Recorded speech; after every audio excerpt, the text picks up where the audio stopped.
this weight on my shoulders, slowing me down. I don't know how it came about. And while the world is spinning faster every night, I feel I'm stuck in reverse somehow. But it ain't no one's fault that I am stuck here.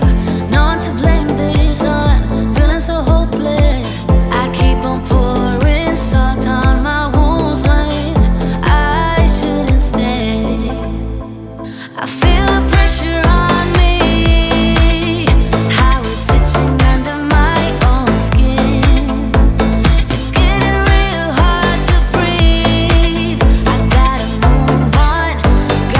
move on right now.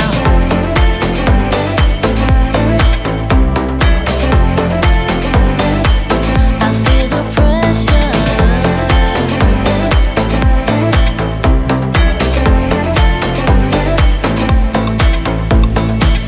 A force of habit to point at another mistake, but two wrongs don't make one right.